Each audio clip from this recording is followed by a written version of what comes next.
and this was a frustrating win. How did they get graded out from Pro Football Focus? All right, offense or defense? Let's go with the offense because I want to kill them more. Okay. Who was number one? The number one graded player on offense had to be, or as Rick Majerus would say, offense. CeeDee Lamb. Oh, boy, on point. CeeDee Lamb got an 84.6 grade. I do watch more football. That's pretty low for the number one player. What was it, 86? 84.6. Oh, 84.6. His pass catch grade was an 83. His run block grade was a 61. He had 17 run block assignments. Okay. You will never guess who number two was. Dalton Schultz. Let's see. Dalton Schultz was not. Okay. Pollard? Pollard was number 3. Okay, so it has to be a lineman. Is it a lineman? Yes, it is. Is it Baidez? No, Baidez was the third best graded starter overall. Whoa. How about, He got a 71. was it McGovern? Connor McGovern? No, Connor McGovern was the worst graded starter in the game at a 45. Oh, my. Only Jeremy Sprinkle, which I don't even remember him playing, was worse. All right, give it to me. Malik Turner? Lael Collins.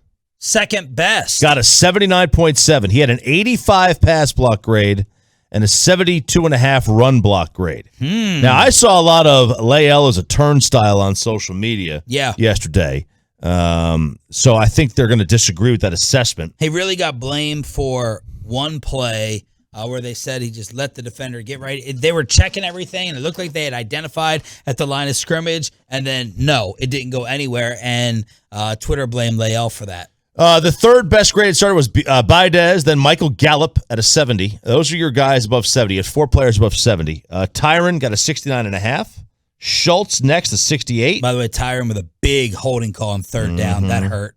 Dak with a 67, and then Zach.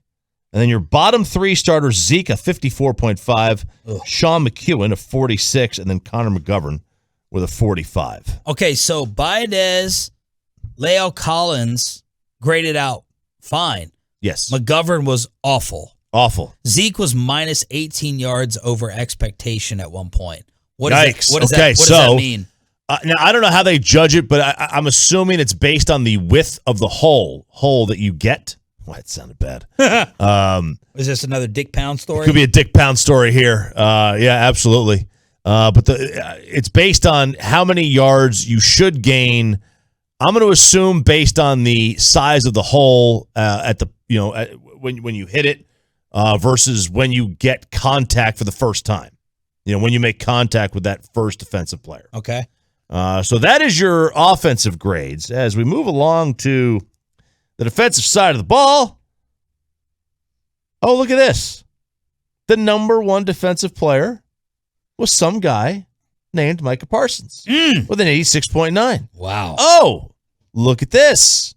An 83 pass rush grade. Now, why would you want a guy with an 83 pass rush grade to be playing linebacker? What's the number one job for a linebacker? Tackling, right? Well, he had a 45 tackle grade. Who was number 2? Jaron Kearse.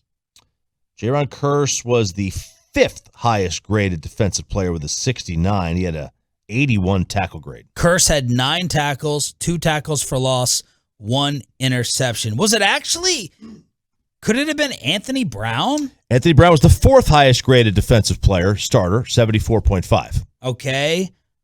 I don't think he got enough reps, but not Jordan Lewis. Was it Tank? It was Tank, an 86. Wow. Tank had a 79.5 run defense. It's very good. A 70 tackle, a 70 pass rush, and a 61 coverage. He did drop into coverage a couple times. Wait a second. No, he didn't. I don't know why would they give him a 61 coverage then. He didn't drop into coverage. They have him listed as 0 coverage snaps.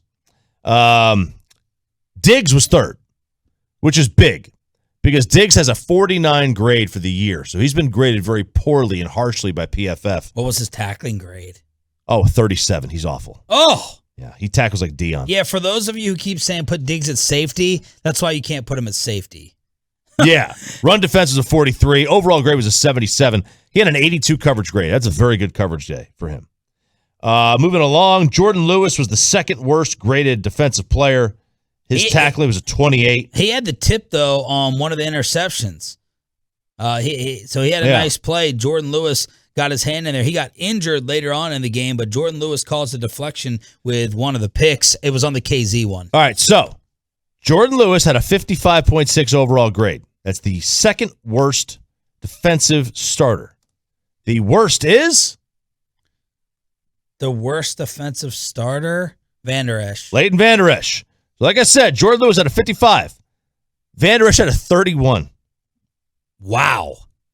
Good tackling, 71 tackling grade, but a 29 run defense, 59 pass rush, 50 coverage. Ugh. I mean, he let you catch it, and he let you run right by him. Man. But he tackled you well. Man. He had good form tackling Gavin Dawson and Twitter, they were going at Leighton Vander Esch. It's over. He looks like he belongs in the 1980s as a linebacker with the way he even looks. He looks like he plays that slow. He looks that ancient out there.